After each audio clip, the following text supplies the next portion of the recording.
Coffee break. Today's tidbit.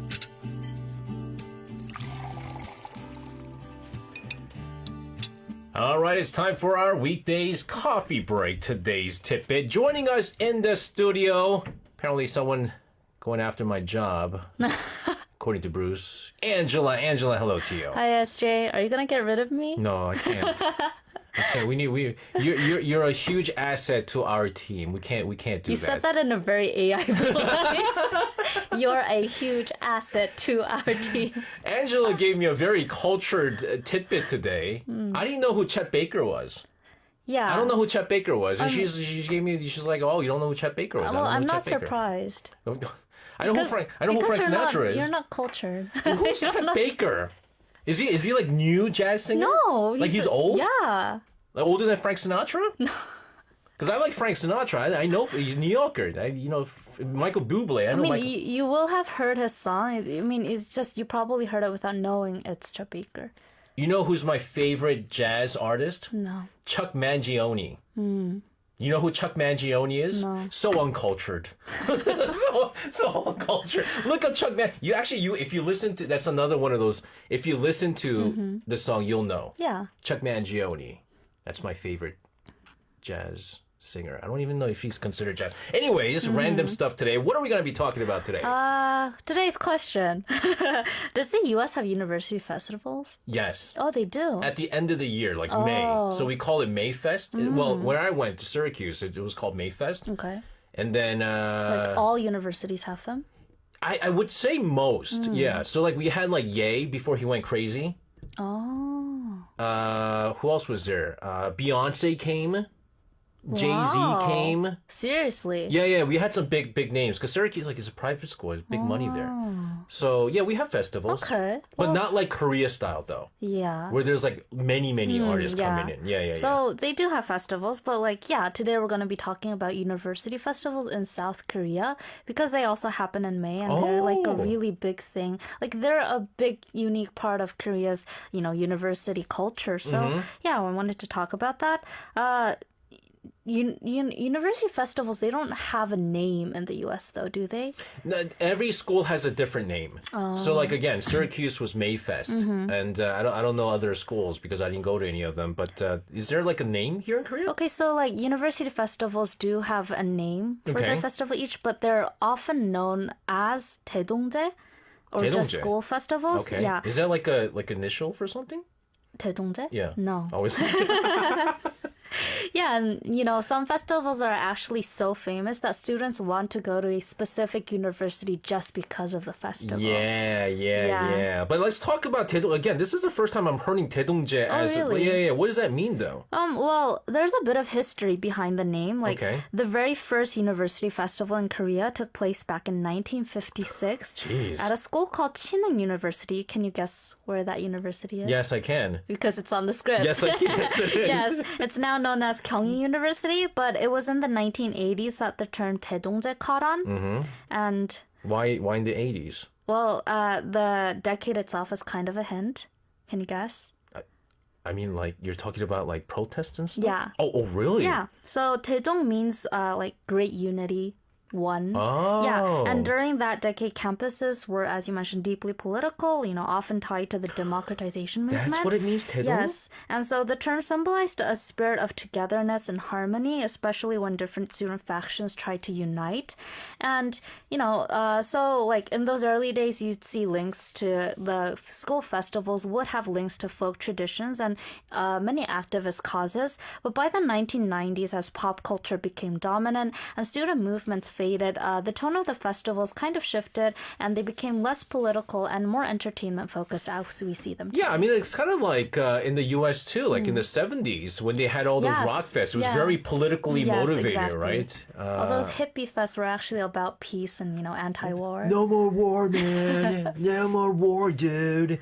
So what are the festivals like today? Okay, so most are now big social events, usually held in May or September, with tons of food stalls, performances, performances, and the most anticipated event, K-pop stars on stage. Yeah. So it's like K-pop meets school spirit, basically. That's a perfect way to describe it. But there is more. Outside the big name events, you have student bands, dance crews, club booths, and students serve food and drinks. Many departments run their own street pubs, so students cook, serve, and clean everything themselves.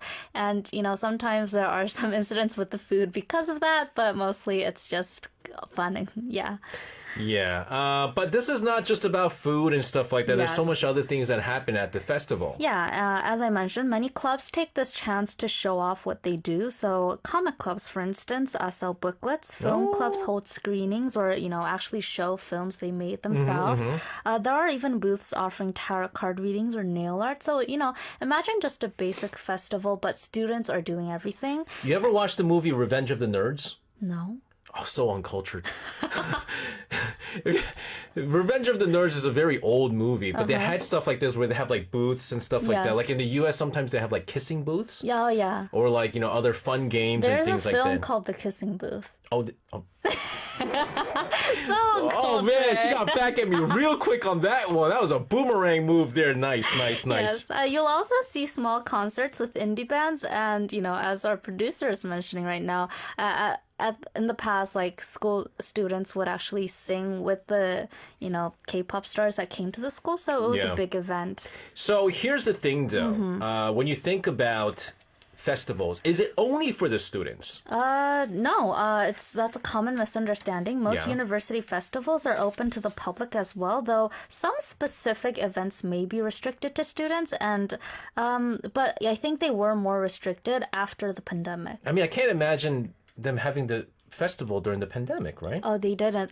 Like everything else, the festivals were yeah. put on a pause. In 2020 and 2021, almost all universities either canceled their events or held drastically reduced online-only versions. But once social distancing measures lifted in April 2022, schools across the country brought the festivals back, and obviously students were very happy about Yeah, that. and there's a lot of pride in schools when it comes to these like festivals out there. We're going to continue to talk about festivals, school festivals around this time. But yes, let's listen to New Jeans with Hype Boy.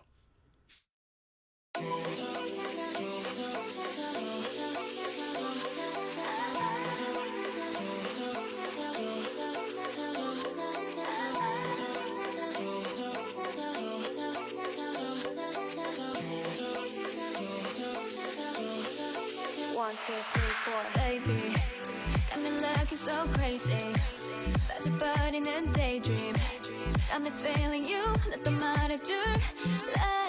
누가 내게 뭐래도 남들과는 달라 넌. Maybe you could be the one. 날 믿어 반번. I'm not looking for just fun. Maybe I could be the one. Baby, 예민하다 나 lately. 너 없이는 매일매일이 yeah. 재미없어 어쩌지 I just want you call my phone right now I just wanna hear your line Cause I know what you like boy You're mine Can't make you like boy 내 지난 날들은 눈 뜨면 있는 cool Hi boy 너만 원해 Hi boy 내가 전해 And we can go high 나도 봐 이렇게 봐 Take it to the sky You know I have you boy 우릴 감아 나를 봐 이렇게 봐 Take it to the sky You know I have you boy 잠이 들려고 잠이 들려 해도 네 생각에도 새벽 3시 알려줄 거야 They can have you no more 봐봐 여기 내 이름 써있다고 Yeah 누가 내게 뭐라던 남들과는 달라 넌 Maybe you could be the one 날 믿어봐 한번 I'm not looking for this fun Maybe I could be the one Oh baby 예민하다 나 lately 너 없이는 매일매일이 yeah 재미없어 어쩌지 I just want you call my phone right now I just wanna hear your line Cause I know what you like boy You're mine Can't make you like boy 내 지난 날들은 눈 뜨면 있는 곳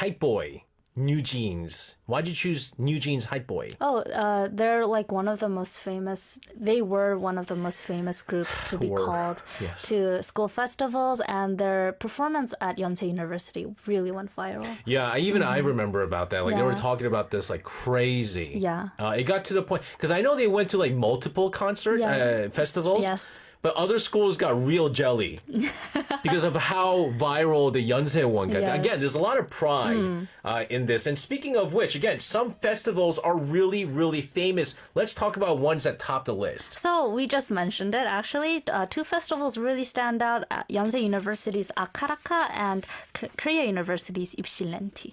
Have you heard of them? The schools? No, the Akaraka and Ipsilenti. I can't even pronounce that. I can't even pronounce it, let alone know what it was called. It has a meaning? So like Akaraka is Yonsei University's cheerleading team of the same name. Yeah, so Akaraka is practically the crown jewel of Yonsei's festival season. Boom, akalaka, boom, akalaka. 알아칭, 알아쳐, 알아칭, Oh, 쳐쳐쳐. were you Yonsei? Yeah. Oh, snap, yo. You know where I was? Syracuse. Este. Syracuse. Yeah, Syracuse. You know, actually, I'm not gonna. A certain Este in South Korea is known for having the most boring school festival. Well, I mean, they're busy studying. That's why. Yes, well, Akaraka is held around the same time as their general spring festival, the Muak Taedongjae, but Akaraka is the main event. Okay. It turns the whole campus into a full-on concert arena, and it's more anticipated because Akaraka is famous for keeping its performer list completely under wraps until the moment the show starts, so everyone is anticipating for this. All I know is, again, I'll give you a very unbiased comment here. I know Yonsei is famous. They're one of the most... I would almost say that they probably have the best concert. My pride is just... No, because I'm saying this very unbiasedly, Yes. right? Because I didn't go to any Yeah. of these schools, right? And so it depends on who comes to these concerts. Yes. Is the big... Let's talk about the big names that participated. Well, so only a handful of organizers know the lineup ahead of the time, and that secrecy really adds a lot of the hype. And let's say the lineup has always delivers. We're talking top tier K-pop artists like IU, 17, New Jeans, Psy. Yonsei alumni Psy visits. That's the big thing. Yeah, he almost visits every year. He visited the year I went as well. And so, yeah, and he just really goes into the night. So it's really fun when he comes. I heard that it's to the point where fans even try to sneak into these concerts, right? Back in 2015 when EXO was the main highlight, tickets were so in demand that scalpers were selling them for 300,000 won.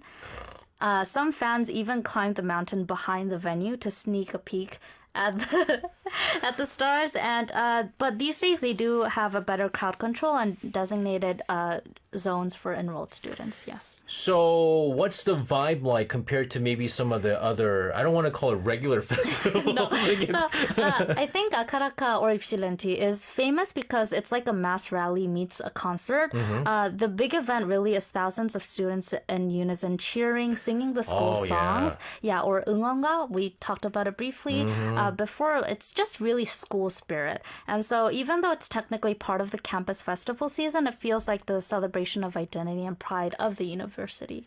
Angela, unbiased, how does Kode's Korea University's Ipsilenti compare? Okay, so Ipsilenti is Yonsei's fiercest rival in every single way, but it's similar like Akaraka. It's hosted by Korea University's cheering squad and usually happens the week after Akaraka. And so, like, again, it's centered around school pride. It has day-long event in 3 parts, cheering, celebrity performances, and fireworks. So that is kind of different, but I would say yeah, it's fun to see each year who did better, and that's part of the fun. The fun thing is I always like the Yeonggojeon or the Goyeonjeon, Yes. however you put it, right, where the two schools come together for a sports festival, right, Yes. and it gets very Yes. heated up there. But May, it seems like festival season. We'll see what kind of interesting lineups we see this year. Angela, thank you very much. Is there a particular reason why you chose this song by Lee Sung-yoon? So 꿈에 거쳐, Shelter of Dreams was the #1 song university students said they wanted to hear at university festivals last year. So I thought it'd be nice if we heard it today. Really? Yes. That's, wow. This is a great song. All right, there you have it. Angela, thank you very much. We'll see you tomorrow. See you tomorrow. We'll play that song. This is Lee Sung-yoon with A Shelter of Dreams, 꿈에 거쳐.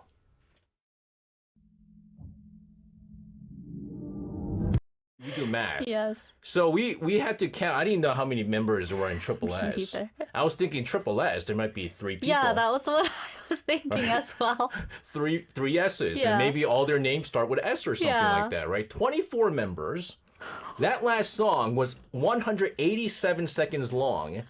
If you try to divide 24 members to sing a 187 second song, that's less than 8 seconds. They sing for 7.7 seconds each. Man, how do you even divide the money? I'm more curious about what their like on stage looks like. The stage must be crowded with 24 people. No, it really Yeah. does. I have to see their stage. Yeah. I'm curious. Like I'm legitimately curious now as how do you go too. about doing this? This is some Yeah. like audition program with like what is it? Produce 101 or something like that. Anyways, what's today's random tidbit? Well, it's not about idols. It's No. not about math either. Yeah. Let me start with another question. Sure. I remember you once said you prefer the sea to the mountains. I do. Right? I Yeah. do. Would you ever consider going to the countryside Oh, for yeah. your next holiday? Really? Oh yeah, definitely so. My grandmother lives in the countryside, about like 4 or 5 hours from Seoul. But like deep countryside, no one. Oh, it's deep. Oh, it's deep. It's deep. But my uncle built them a new house, and so like the house is rather modern, but it's country. Oh, well then you're on trend right now. Like you could see the stars and everything. You're on trend right now. I like what that's the trend? Yes. I've been doing this like every other year. Oh well, you've been ahead of the trend for a change. Very nice. Yes, because Very we're nice. going to talk about a growing trend in Korea called 촌캉스. Have you heard of it? I think I have because they just put kangs in everything. There's Well, hokkangsu. yeah, true. If you're poor, you go to mokkangsu. Well, it was 호캉스, but now it's 촌캉스. So like chon as in like country. Yes, and Country vacation. vacation. Yes. So it's like vacation in the countryside, and it's not just Koreans; foreigners do it as well. Foreigners are doing it too? Yeah. Why is it becoming a thing? I always want to know how these become trends. Well, for starters, people are getting tired of usual tourist spots. Yeah. Constant searching of restaurants, hunting for landmarks, fitting everything into a tight schedule. It's not relaxing, really, if you think of it. No, it's not. Yeah.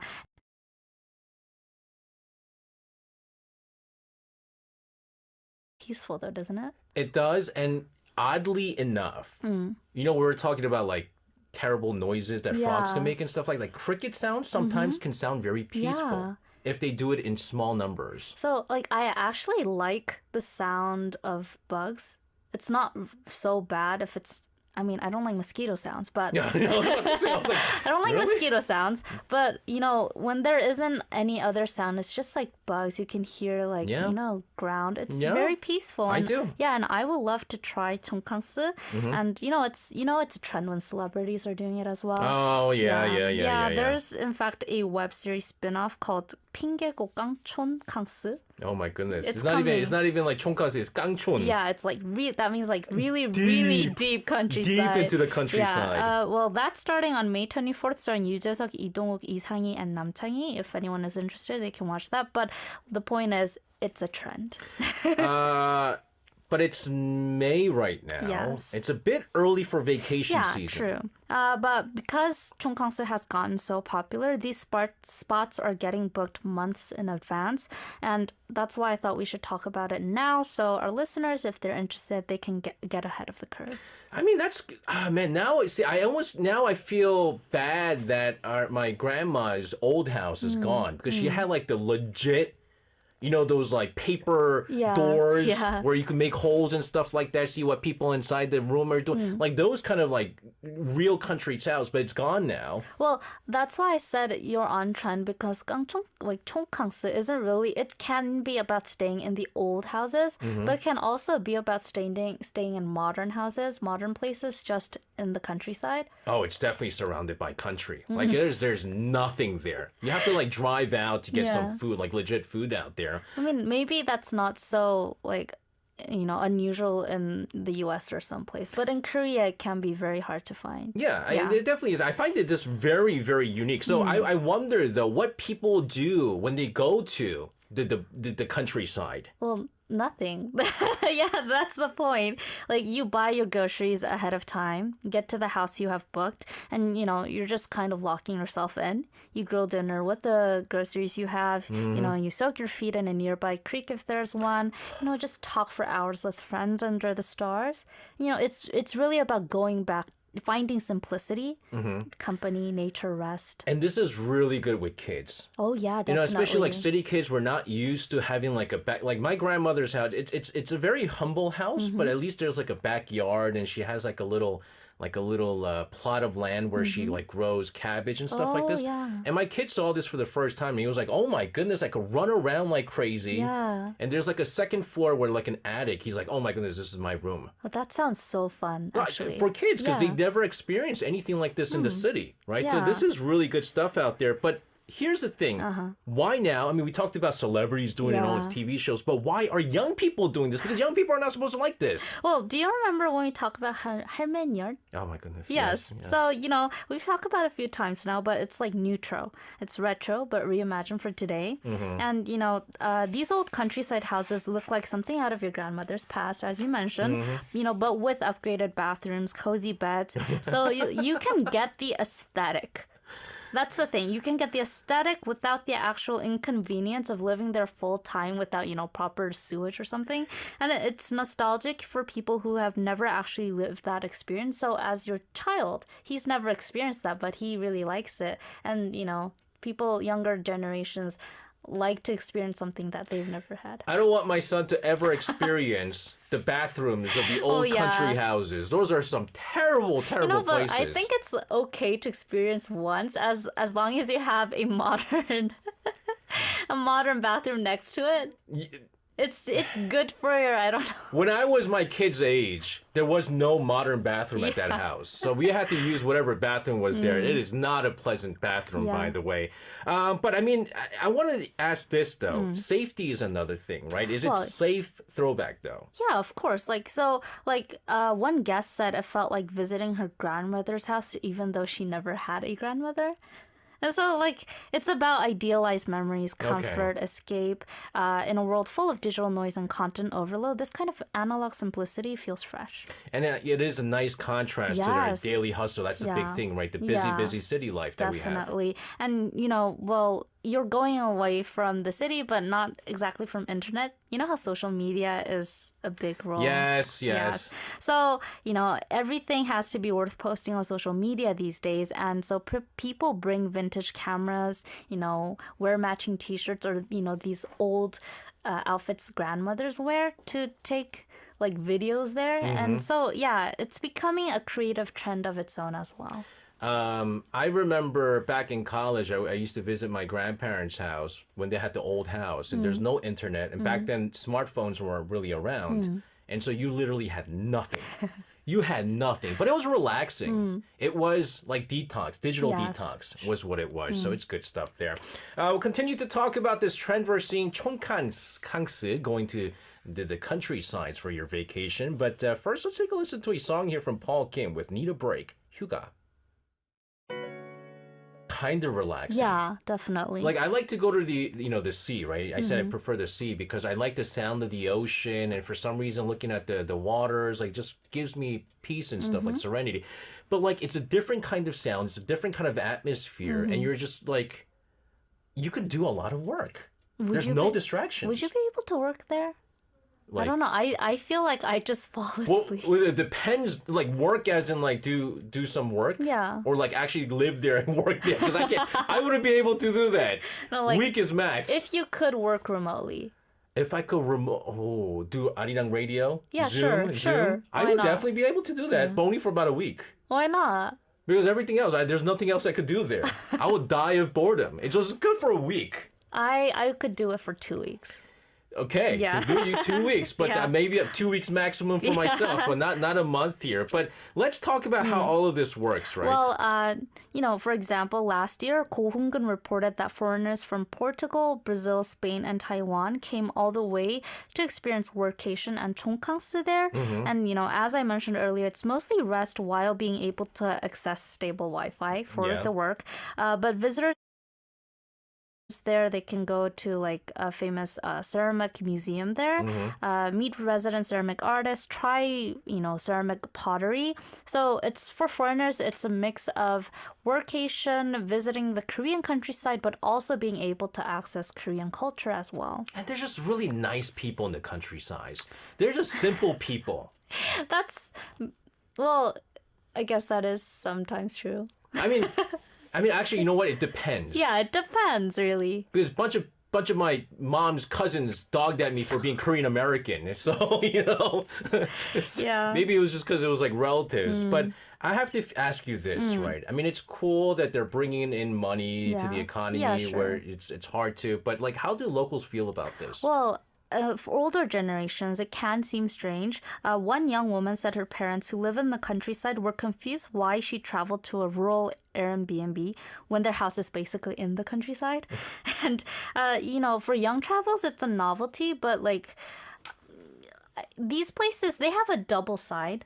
These places are often curated to remove the inconvenient parts of countryside life. So you don't deal with the bugs or farm chores that, people living in the countryside actually deal with. Yeah. So it's a romanticized version of rural life, idealized, not fully authentic. And so some people living in the countryside feel like they're just ripping off their real life. So one of our listeners during request, she was saying that she wants to live in the countryside because she saw an episode of what is that with Cha Seung-won and Yoo Sam시세끼, right? Yes. And so I was like, yeah, but then like it's TV. Yeah, it's TV.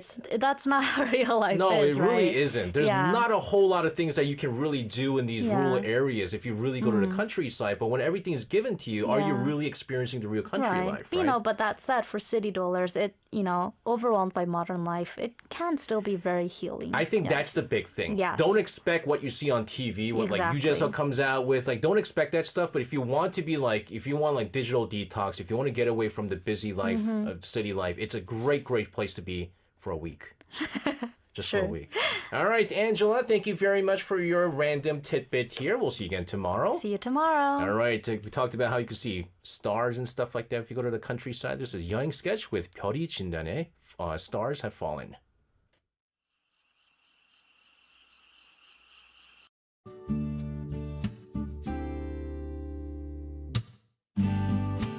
Coffee break. Today's tidbit.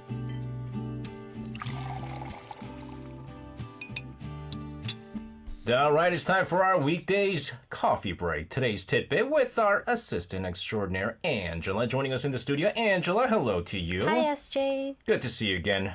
Good to see you. What are we going to talk about today? We're going to talk about, do you remember when we talked about South Korea's 꾸미기 culture a while back? Yes, we did. Decorating culture? Yes, we did. Yeah.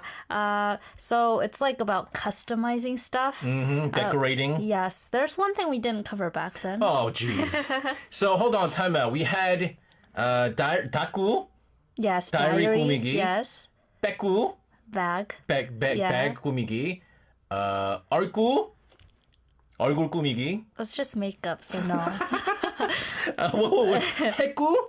해꾸? Is that hair? 꾸미기? Yeah. Are you putting like ridiculous stuff on your hair? It's like putting pins, like braiding. That's fine. Yeah. What's 탑구 again? Top loader. Top. Oh, that's right. Top loaders. The biggest thing. Yeah, that's right. You had that. You had this whole thing with like the idol photo cards, That's like and you the put it on the top loader. beginning of 꾸미기. Almost. That's right. What do we miss this time? Book decorating. You're kidding me. It's called 책 꾸미기, 책구. 책구? Yes.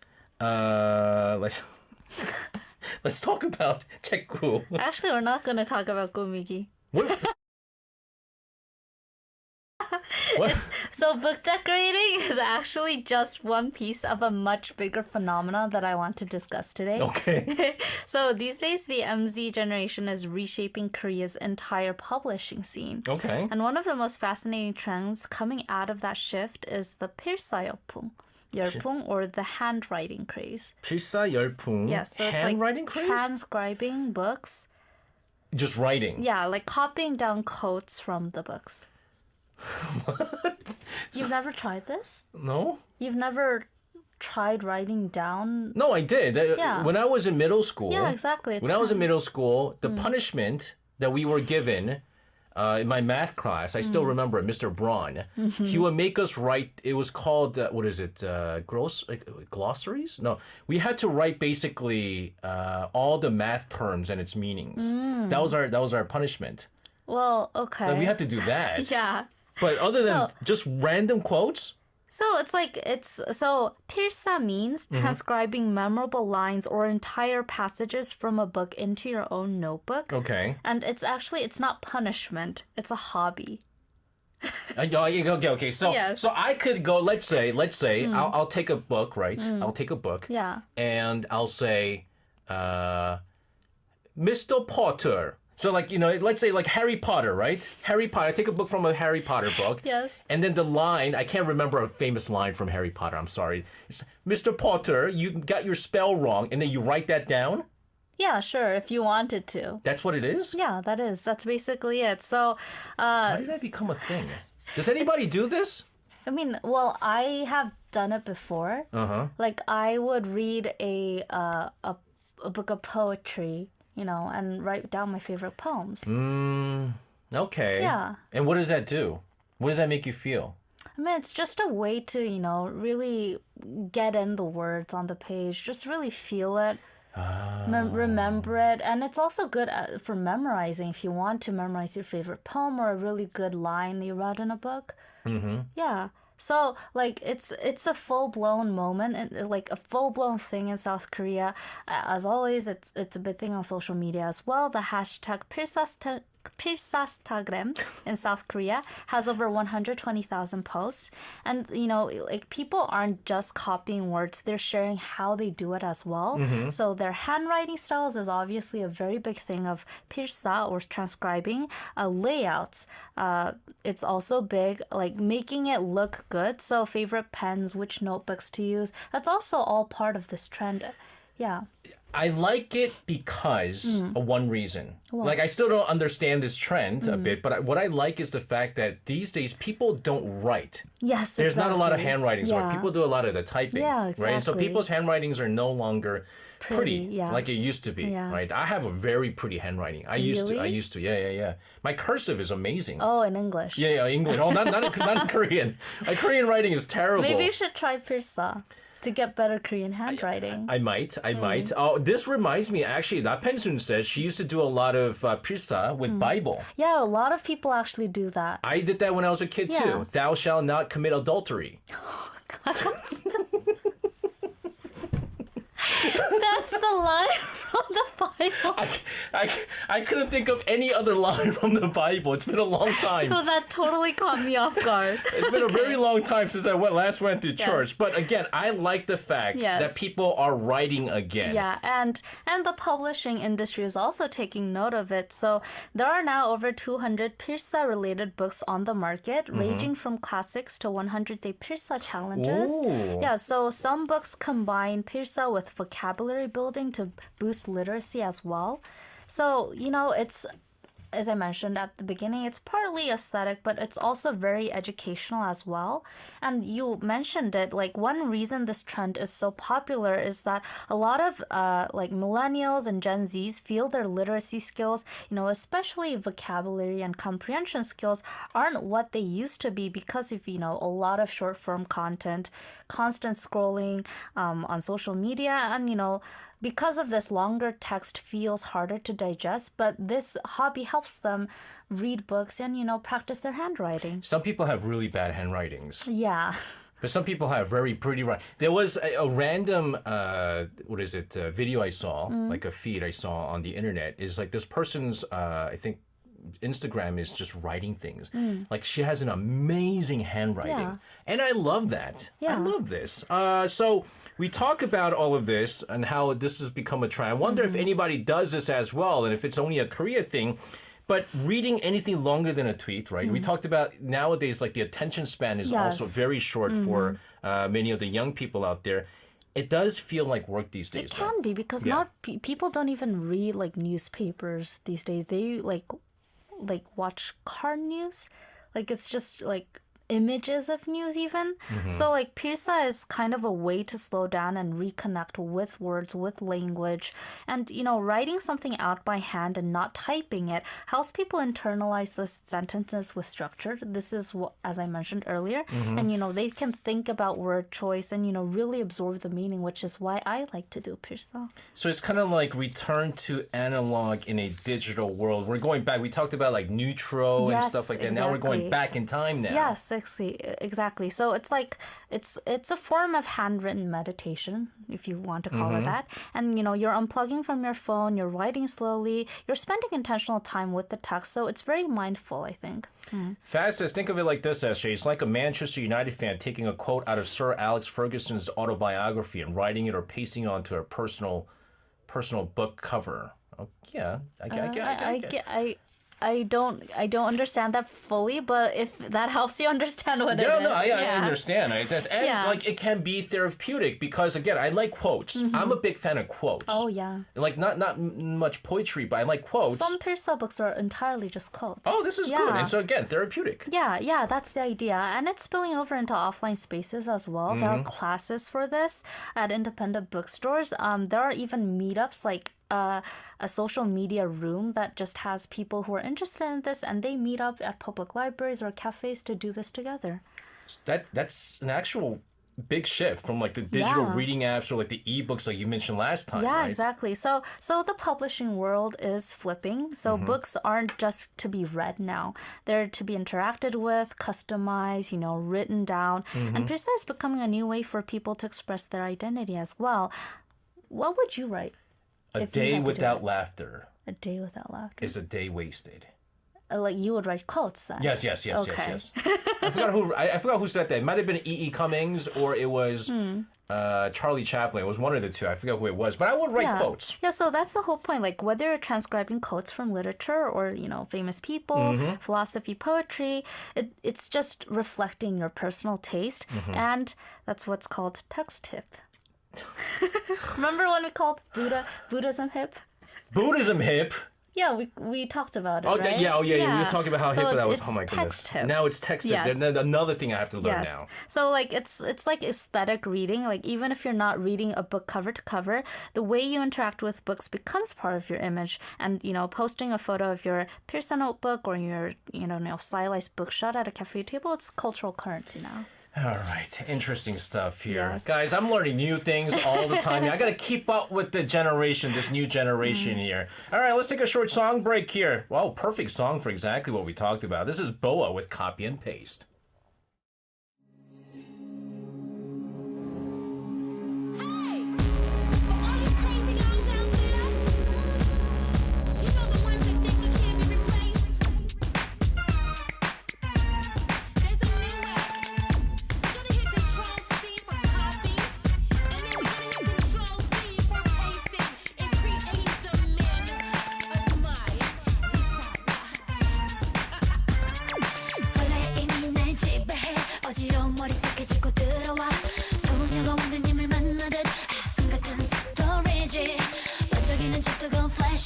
모두 내게 목말라 손을 내밀 때 지나치지 못하고 네 눈빛에 잡힌 나 Hello Mr. Perfect 나를 만난 거야 이제부터 진짜 superstar로 변신해 흐르는 뱃속에 스며드는 멜로디 완벽한 너로 다시 태어나게 Your way DNA 이유 있는 자부심 It's alright, it is right 꿈꾸던 그 fantasy 새롭게 너는 저 파란 별이 되는 법 내가 거짓말하던 건 너에게 다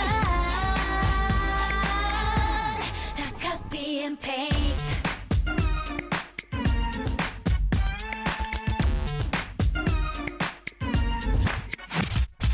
보고 듣고 다 한다고 믿지마 먼저 일어난 새는 조금 외로운걸 영화보다 더한 사건들도 매일 진짜로 일어나 내 주위 친구들보다 먼저 어른이 돼야 하지만 누구보다 어린 걸 나중에야 알게 돼 미치 우리는 match 이끌린 그 이유 멋진 퍼즐처럼 완벽히 더 맞을걸 기쁨도 슬픔도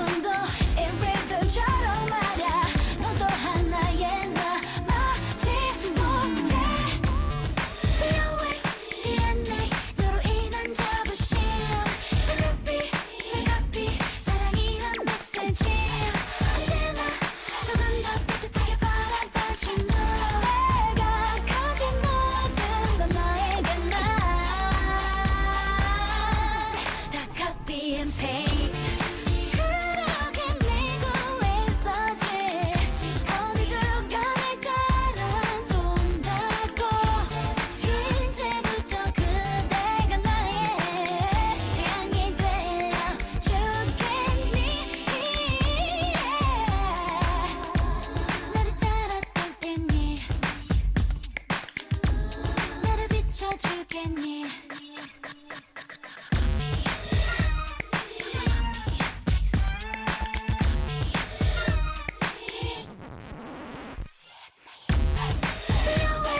DNA 이미 난 자부심 It's alright, yeah that's right 꿈꾸던 그 fantasy 새롭게 나는 저 파란 별이 되는 법 내가 가진 모든 건 너에게만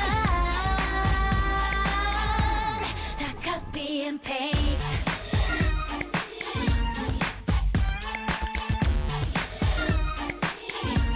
다 copy and paste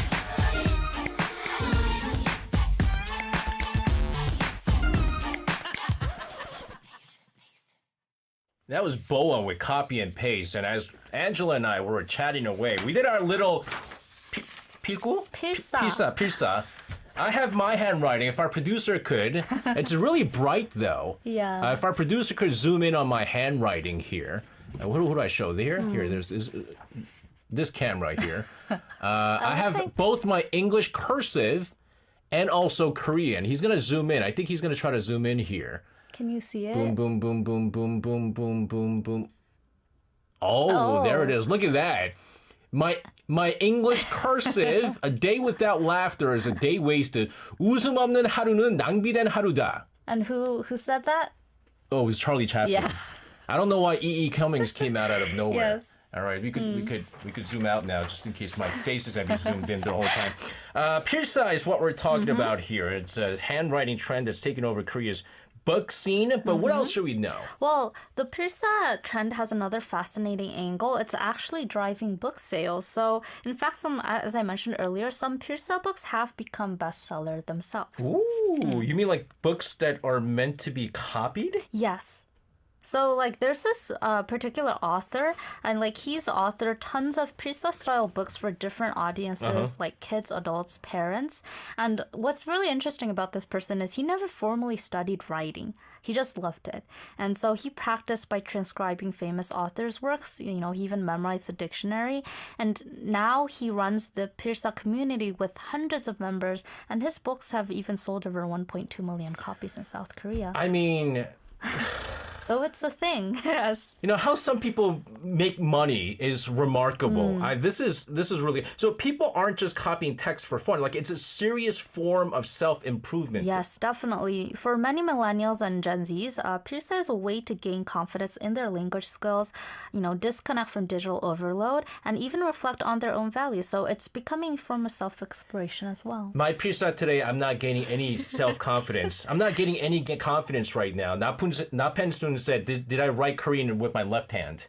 You know, I actually was surprised. It's not as bad as I thought it would be. It's not as bad. Yes. It's not as bad. And again, we don't do a whole lot of writing and stuff like that. But it's all connected to, again, you were talking about gu, Yes. everything gu, right? The initial book decorating, 책구 that you Yes. mentioned earlier. Yeah, so like 필사 is about self-exploration, and you know, book decorating is about personalizing your book with stickers and labels, Yep. and you know, even custom covers. So limited edition books now come with sticker sets or book backs for them, and so like these are all just part of, you know, driving the publishing industry, but also like, you know, sort of matching the newer generation of how they read and interact with books. Yeah. Oh, that's kind of interesting. I actually really think this could. I hope this doesn't be like. I don't like the word trend because when you say trend, it's something that goes boom. It's like it's popular for a short period of time and it goes away.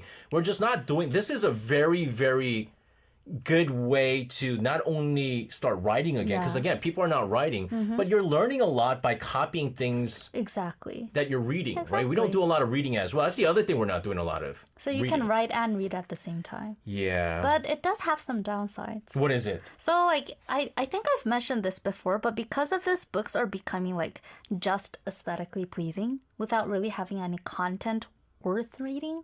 Okay. So like because, you know, books that are worthy of posting online is a big thing. Some books like just look nice, but like you open it and you find that it just has a whole lot of blank space with really large font. Oh. Yeah, some books are just published like that because of this trend as well. So, you know, they're really thin and without any content. But as you mentioned, like maybe this is still just a phase. You publishers and readers alike are looking for middle ground, finding way to increase more people to, encourage more people to read. So, yeah. I think it's a good thing, I think. Guys, Paulina brought up an interesting challenge. Today's culturing challenge. Write something with your handwriting, take a picture of it, send it to us, and we'll share that throughout our program. I love it. Angela, thank you very much for sharing with us this lovely, lovely trend that's happening. I hope everyone does this, to be honest with you. All right, have a nice rest of your night, and we'll see you again tomorrow. See you tomorrow. All right, sending her out of the studio. Let's take a listen to a song here from Monster X with...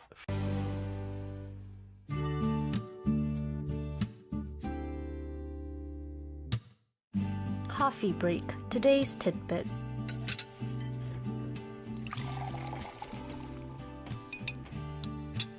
All right, it's time for our daily coffee break. Today's tidbit, and joining us in this studio, Angela. Angela, hello to you. Hi, SJ. Angela, Yes. you really gonna ask me this question? Yes. Well, go ahead, ask me. Do you know what day it is today? She has the nerve. She has the nerve to ask me, do you know what day it is? Because you're going to get only part of it right. Oh, yeah? Yeah. How much you want to make a bet? I will get both days right.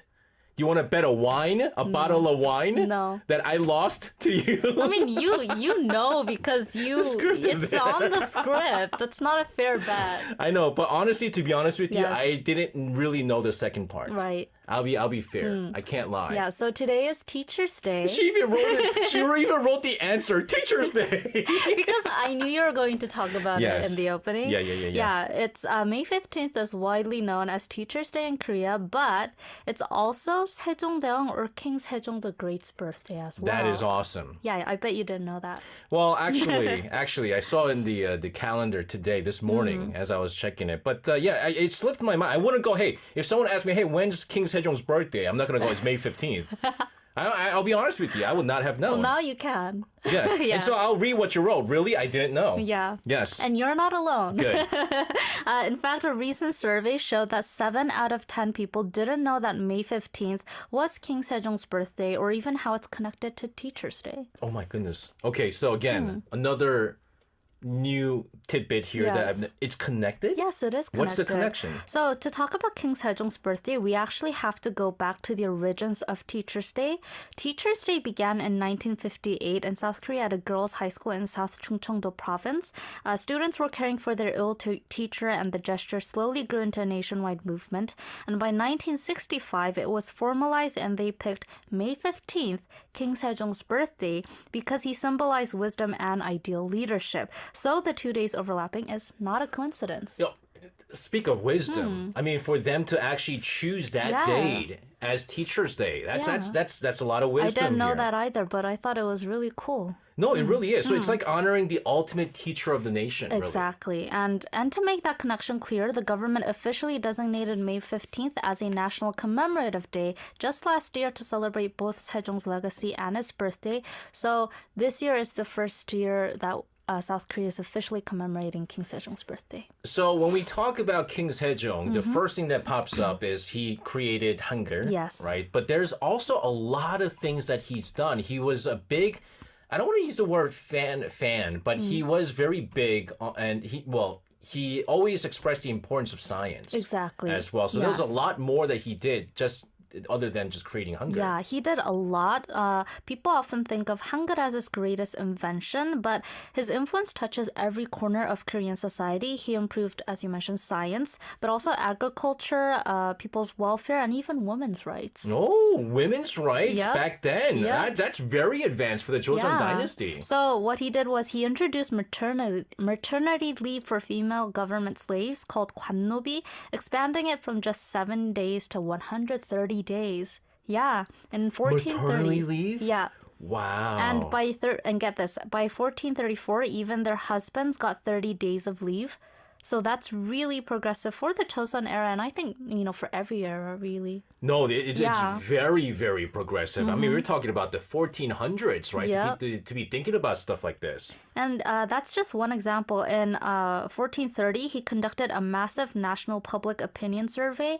So Doing 17... polls, Yeah. opinion surveys. He was doing polls when there wasn't internet. Oh my goodness. Yeah, so 17,000 people across the country were given, polls about farmland tax system, and it was one of Korea's first large-scale government surveys. That's crazy. Yeah, I wow, think that's really that's crazy. amazing. What else did he do? So with that public opinion survey, Sure. he used it to publish 농사직설, a guidebook on farming methods adopted to Korea's diverse regions. So this book is specifically for Korean farmers, because before then, most of the guidebook on farming methods came in from, China and other neighboring countries, though they weren't really fit for South Korea or Korea. Yeah. But he made a new farming book just for the general public. Yeah, and absolutely. And if you look at the geography of Korea as a whole, like North Korea up there, it's colder Yeah. climate and things like that. Harvest is very difficult. If you go down south, it's very warm. If you go to the central region, there are certain areas where,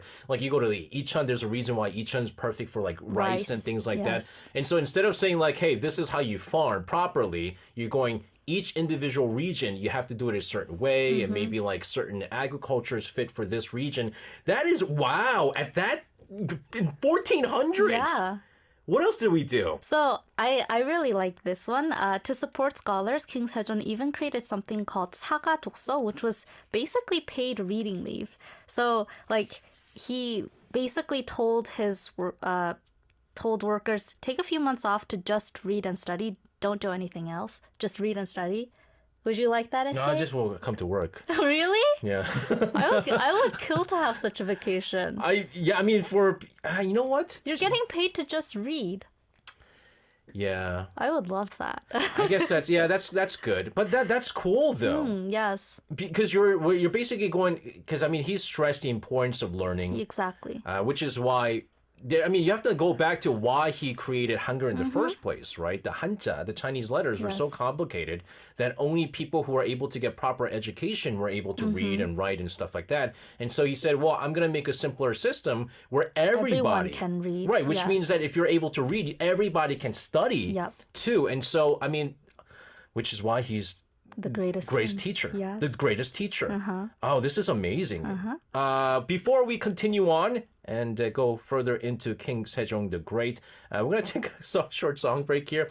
Every time we talk about like Hangul날 or like King Sejong, this song is always going to come Yes. out. This is Park Jae-bum featuring IU with Kanadara. All right, that was Park Jae-bum, J Park featuring IU with Kanadara. Maybe we should call her Lee Ji-eun. Talking about Kanadara, I can't call her IU. We talked about King Sejong's welfare education policies, but let's go back to his most famous legacy, Hangul. Yeah, Hangul. So Hangul is called 훈민정음. It literally means the correct sounds for the instruction of the people. So it was made for the people. Right. And it was created in 1443 and published nationwide in 1446. But what's truly remarkable is that it's one of the very few writing systems in the entire world invented from scratch, not based on Chinese characters or Egyptian hieroglyphics, which other languages are based on. Which is why we're so proud of it. We have Yeah. Hangul Day. I mean, we have a day, right, for this. You guys have English Day, right?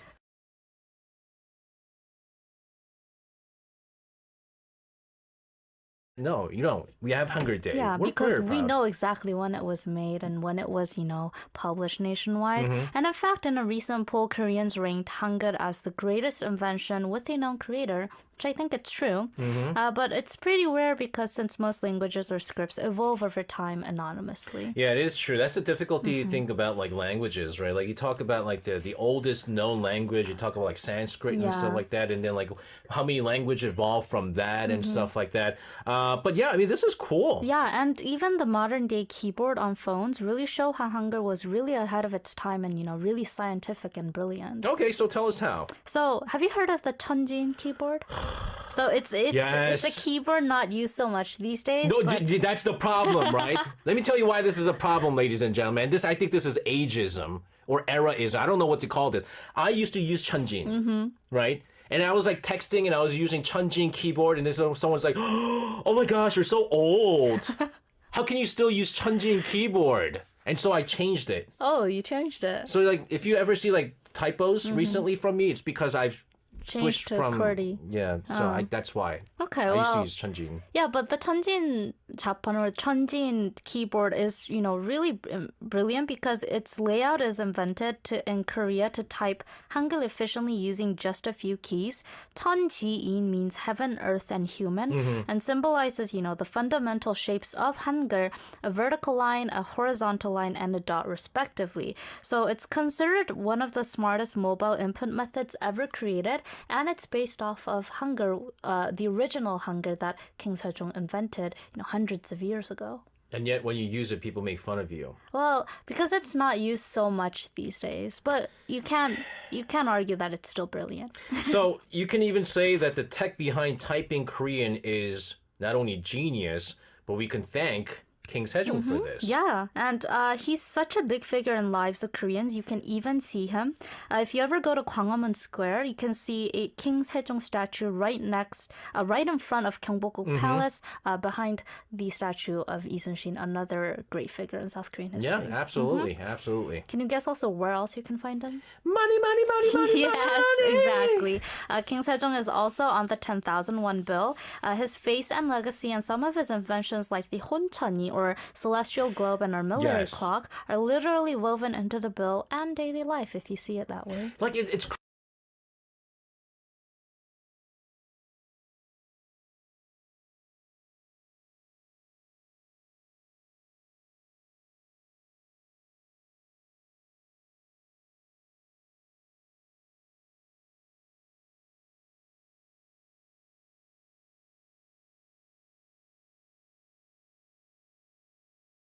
Exactly. and you can't. It's hard to believe a single person did all of this. Yeah, he was really a great king befitting the name, King Sejong the Great. But, he was still just human. So great kings aren't just made, they're made through hard work. That's something we should learn by. But obviously, being a king and thinking a lot of stuff can be stressful. So King Sejong was no different. Official documents show that he dealt with all sorts of health issues, many say from overwork, poor diet, and a lack of exercise. Yeah. So he's great, but he's still human. There's a nickname. I mean, they call him the General Hospital. Like he had all sorts of illnesses. Yeah, it's a terrible thing. Because he was, according to official documents, he was reportedly obese. He had a serious sweet tooth and was a true carnivore. He loved eating meat. And funny story, because of this, his father, King Taejong, even left a will saying that when he dies, Sejong should be allowed to eat meat at the funeral, which isn't common because he knew his son would be too depressed without it. But did you know that he actually didn't, or something like that? There was a story behind this. Because of mourning, you're not supposed to eat meat for a certain time. Yeah, for 3 years. And then his dad said, still eat it. Yeah. But I think this was like the only time where he said, no, I'm not going to, or something like that. And he loved meat. Yeah. But despite all these problems... Did he invent Korean barbecue? I think that goes to a different person, like the chefs in the actual palace. Yeah. Right. Yeah, but despite all this, he managed to uplift an entire nation, militarily, economically, scientifically, and culturally. And some historians even say that Korea as a state was fundamentally shaped during Sejong's reign. The next few centuries simply followed his blueprint. What can people who want to appreciate Hangul and King Sejong the Great to do more do? Well, if you're curious, the National Hangul Museum and places like the King Sejong Memorial Hall are hosting special exhibitions and programs, so you might want to check that if you're ever in Seoul. They're nearby the King Sejong statue, so it won't be hard to find.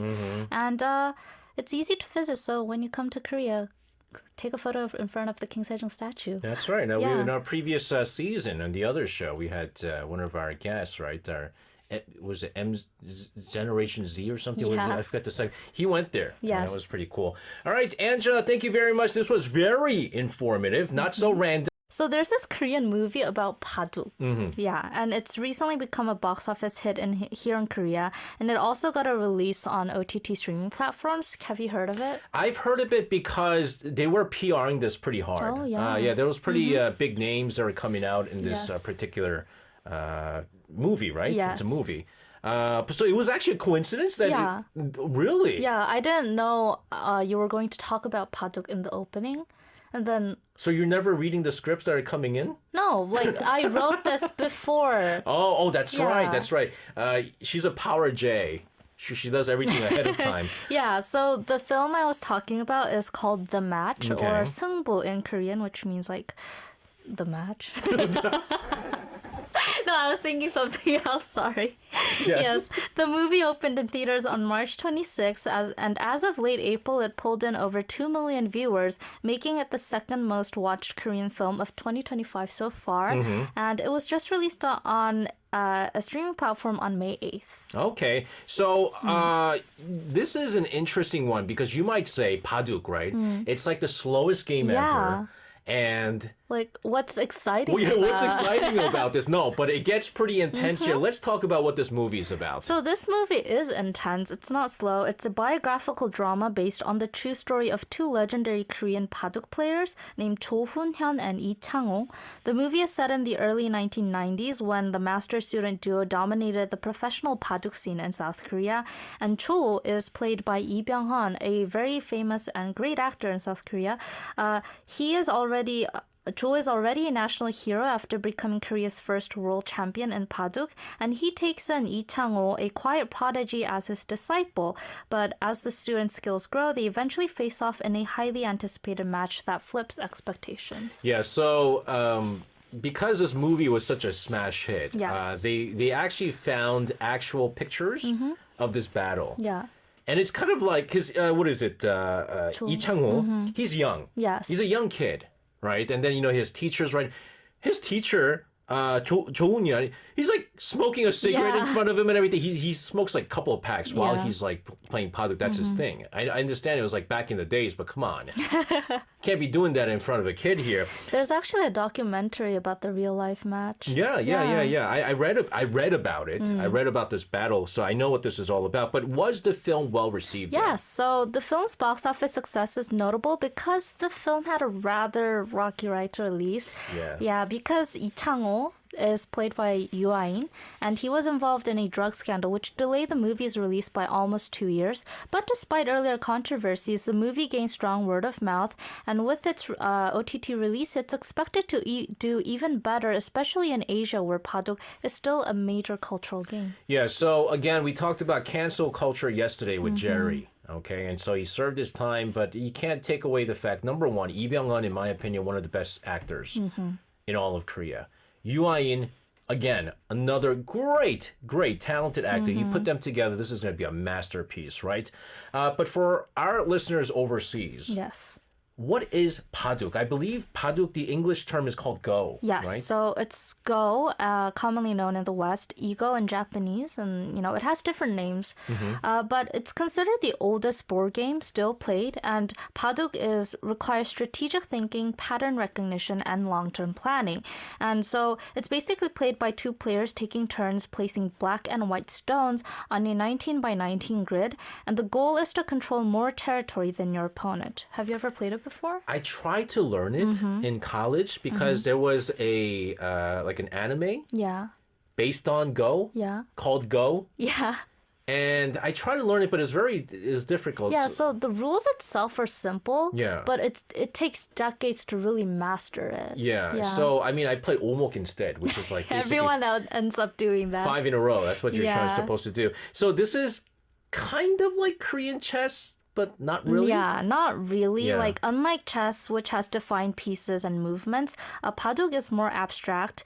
And as I mentioned, mastery takes decades. There are millions of possible moves, and players talk about reading the board several steps ahead. So it's like playing mental 3D chess. Yeah. Yeah. So like Changi would be more like chess. Yes. Because it actually has actual like, pieces yes, that move a exactly. certain way. But Go is completely different here. And you talked about different moves that are putting in. Yes. I mean, you saw AlphaGo versus, Isedo. Isedor. I mean, he's looking like several like tens and Yeah. several the dozens of moves ahead of Exactly. time.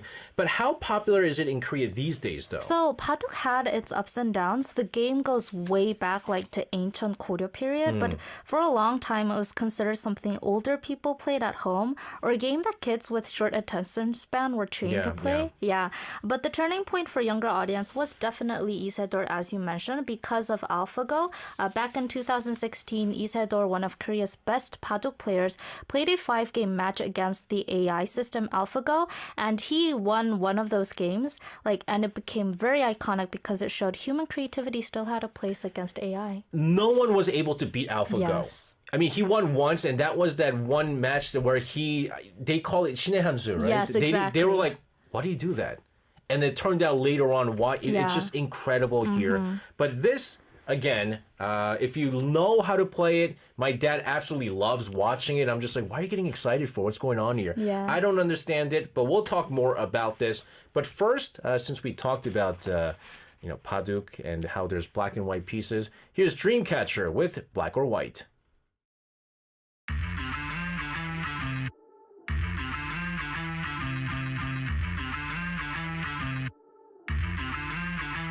정답은 없어 내게 맞추려 하지 마날 바꾸려고 하지 마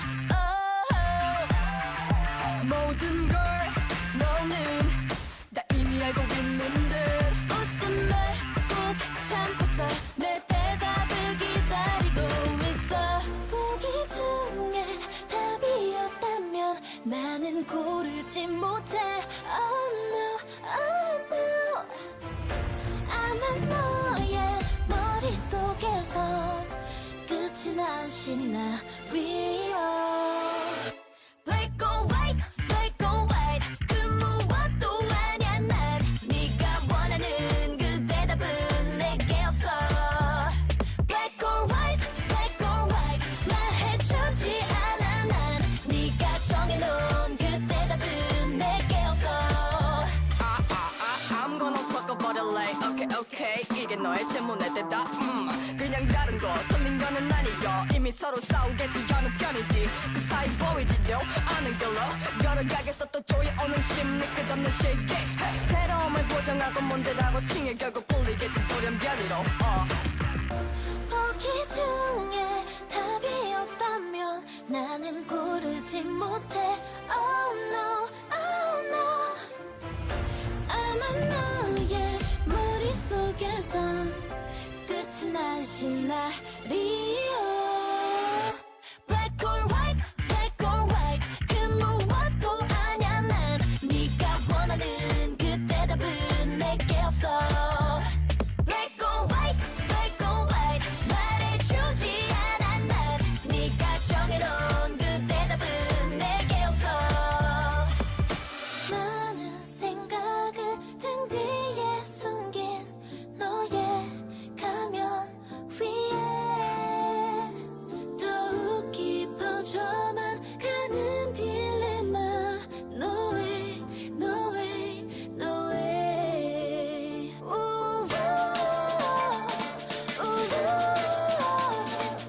의미 없어 정해진다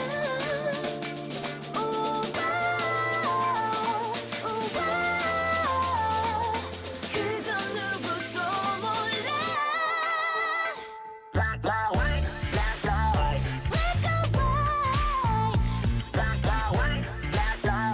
살 수 없이 많은 color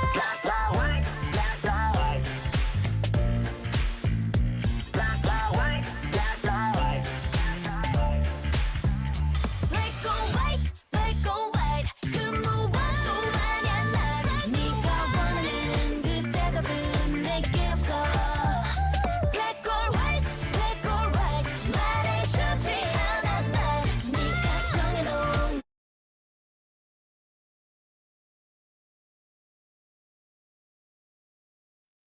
Black or White, Dreamcatcher, not Michael Jackson, Dreamcatcher. You know Black and White? Yeah. It's a good song. Yeah, it's a it good is. song. We're talking about Black and White as in Baduk pieces here, but Baduk, it's not just an old, difficult game anymore, right? There's much more than this. Yeah, and while it still has that image of being really hard and intellectual, Baduk actually shows up in our everyday lives more than we notice. Okay, tell us how. So, well, a lot of Korean words we use in daily conversation actually come from Baduk terminology. Did you know that?